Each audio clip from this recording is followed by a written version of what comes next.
Muy buenas tardes, bienvenidos al Mundo Ahora de France 24. Yo soy Elena Lozano y todo lo que verá a continuación es noticia. Iniciamos.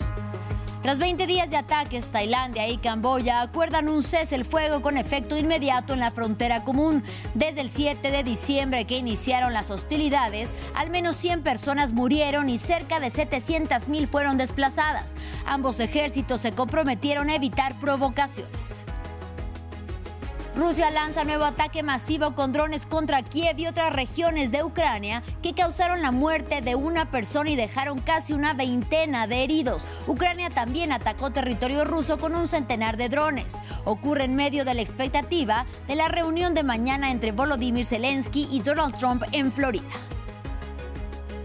Amplia condena internacional al reconocimiento de Somalilandia como nación independiente por parte de Israel. Somalia, sus vecinos africanos y socios árabes se dijeron indignados tras la acción de Tel Aviv y el grupo yihadista somalí Al-Shabaab amenaza que luchará contra cualquier intención de Israel de construir bases militares en el territorio.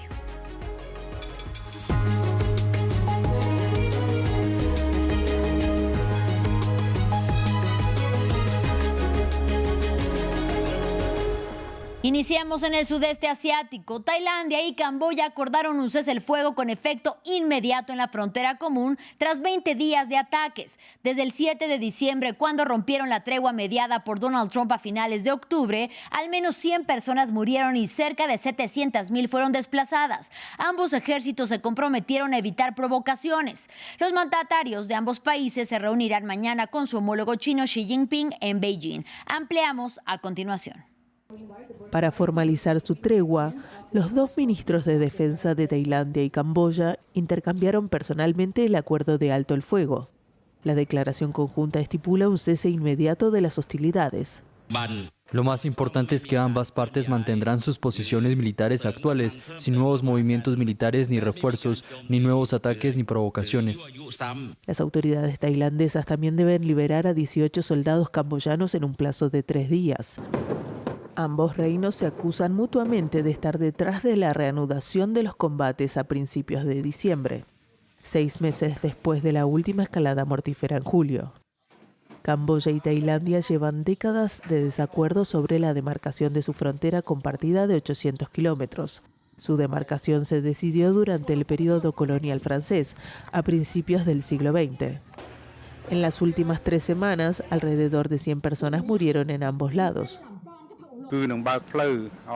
El alto del fuego permitirá a los aldeanos que fueron evacuados de sus hogares a lo largo de la frontera regresar a sus hogares y reanudar sus actividades.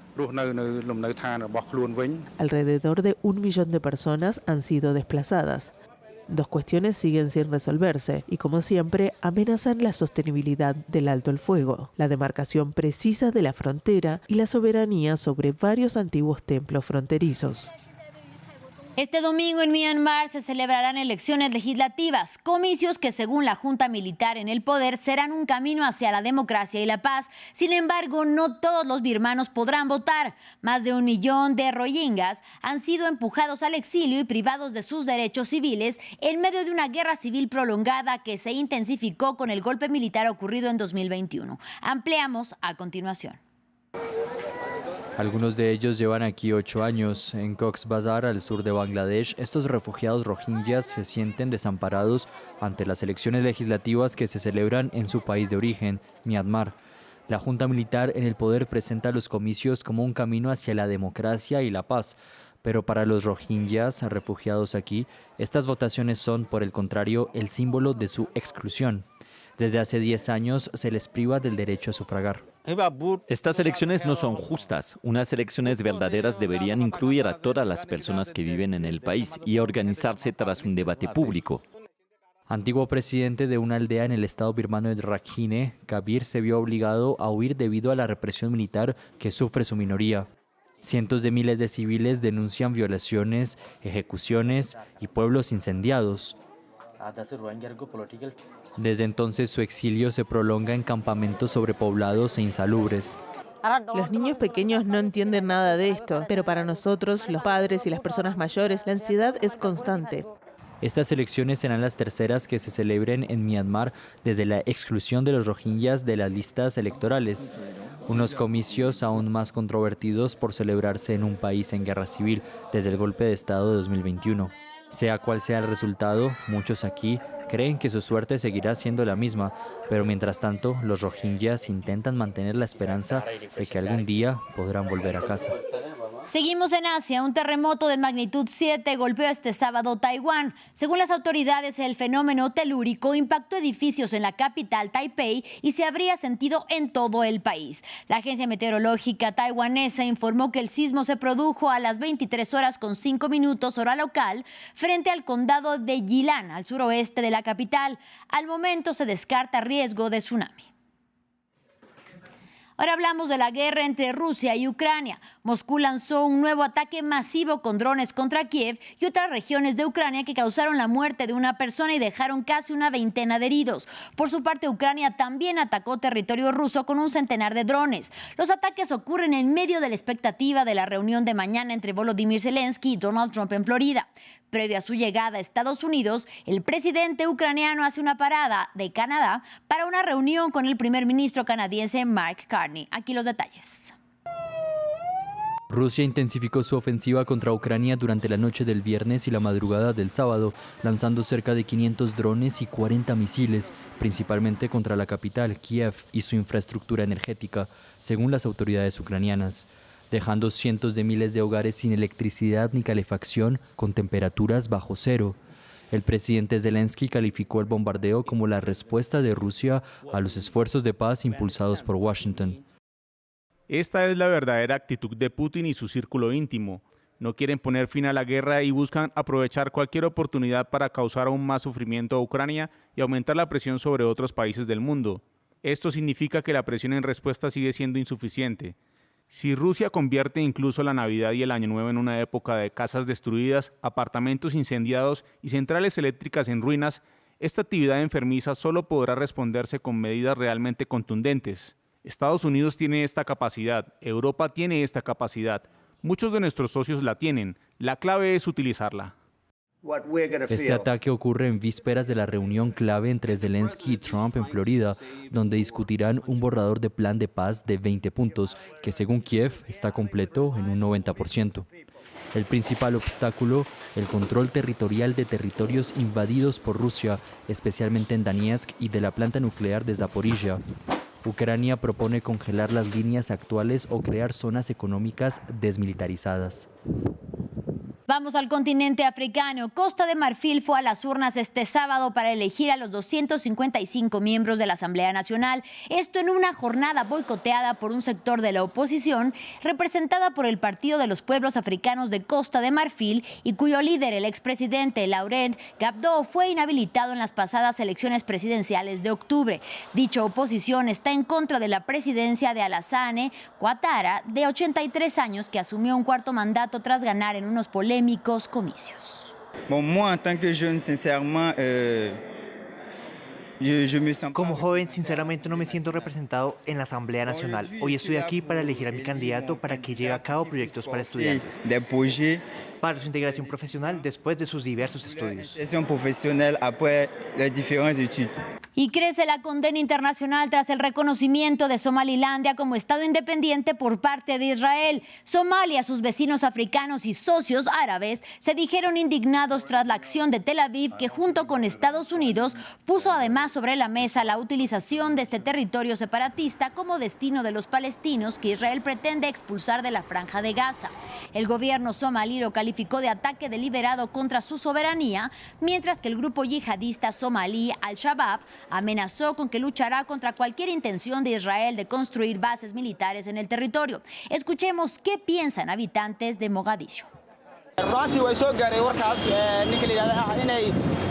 Me enteré de que Somaliland ya ha recibido el reconocimiento de Israel, aunque no ha obtenido el reconocimiento pleno del mundo.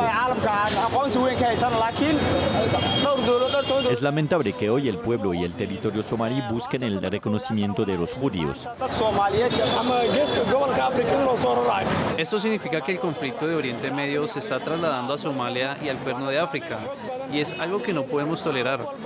Es una medida significativa e impactante que influye en todos los aspectos. Vamos hasta Cisjordania ocupada. El ejército israelí lanzó un operativo con vehículos militares y excavadoras en la localidad de Kabatilla, en territorio palestino. El gobierno del primer ministro Benjamín Netanyahu aseguró que actuaría con fuerza contra este poblado que, según denuncia, era el lugar en el que vivía el supuesto atacante palestino que el viernes atropelló a un hombre y apuñaló a una joven en territorio israelí. Ambos murieron ese mismo día. Estas incursiones israelíes son habituales y sostienen que son formadas para prevenir futuros ataques. Sin embargo, organismos de derechos humanos y también organismos internacionales lo denuncian como castigo colectivo. Daisy Lanza nos cuenta más. La ciudad de Kabatilla, en Cisjordania ocupada, en vilo por la amenaza de represalia. El ministro de Defensa israelí, Israel Katz, ordenó a los militares actuar con fuerza e inmediatamente contra la aldea. Su argumento: de esa localidad era oriundo el atacante palestino que el viernes embistió con su coche a un hombre y luego apuñaló a una mujer en el norte de Israel, causando la muerte de ambos. Ahora los habitantes de Kabatilla denuncian abusos y amenazas indiscriminadas por parte del ejército israelí. Me tomó, me esposó las manos a la espalda, me metió en la parte trasera de un jeep y me cubrió la cara. Luego me llevó a la casa donde se llevó a cabo la operación. Nos hicieron entrar y comenzaron a interrogarnos, preguntándonos qué opinan de la operación, qué opinan de la operación. Nadie dijo nada, porque cualquiera que hablara sería fusilado, muerto. La diferencia entre esta incursión y las anteriores es que esta es mucho más estricta. Se ha impuesto un toque de queda y se han cerrado todas las carreteras principales y secundarias de la ciudad. Vehículos militares israelíes y excavadoras operaban desde la noche del viernes durante una incursión en Kabatilla. Es una práctica común que Israel lance incursiones en las ciudades de Cisjordania, de donde provienen presuntos atacantes, o demuele viviendas pertenecientes a sus familias. Israel afirma que esto ayuda a localizar la infraestructura militante y a prevenir futuros ataques. Sin embargo, organizaciones de derechos humanos y organismos como la UNRWA de Naciones Unidas denuncian esto como castigo colectivo.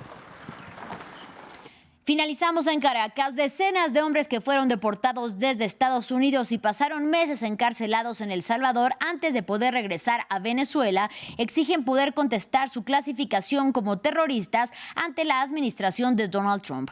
Las exigencias llegan después de que un tribunal estadounidense dictaminara que la Casa Blanca debe de permitirle regresar a la Unión Americana para poder apelar allí sus expulsiones. Aquí la información.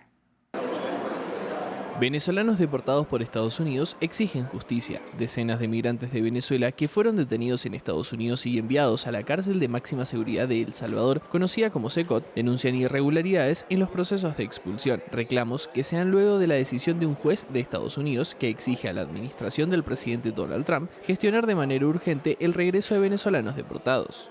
Hacemos un llamado tanto al gobierno de Estados Unidos como al de El Salvador para que cumplan plenamente con la orden judicial. Exigimos a las autoridades de ese país que generen realmente las condiciones que nos permita participar en la audiencia sin poner en riesgo nuevamente nuestra integridad y nuestras vidas. Pedimos que detengan la violación de los migrantes en Estados Unidos y garanticen condiciones de retorno dignas y apropiadas a la condición migratoria de las personas. La justicia estadounidense dictaminó que los ciudadanos de Venezuela tienen derecho a comparecer ante un tribunal y pueden presentar una impugnación a la orden de deportación. Desde marzo, Estados Unidos envía a las cárceles de El Salvador a migrantes irregulares, acciones que se dan en medio del endurecimiento de la política migratoria de la administración Trump y tras la aplicación de la Ley de Enemigos Extranjeros de 1798, una normativa utilizada para deportar personas vinculadas a organizaciones criminales. Estuve en ICE y me catalogaron como terroristas, que no lo somos, se equivocaron y ellos lo sabían. Me colocaron con unos terroristas en ICE, Estados Unidos, y me dieron una golpiza. A raíz de esa golpiza duré 8 días en cama, que no me podía parar. Fue cuando empecé a sufrir del riñón. Cuando estoy en cama, me sacaron para El Salvador.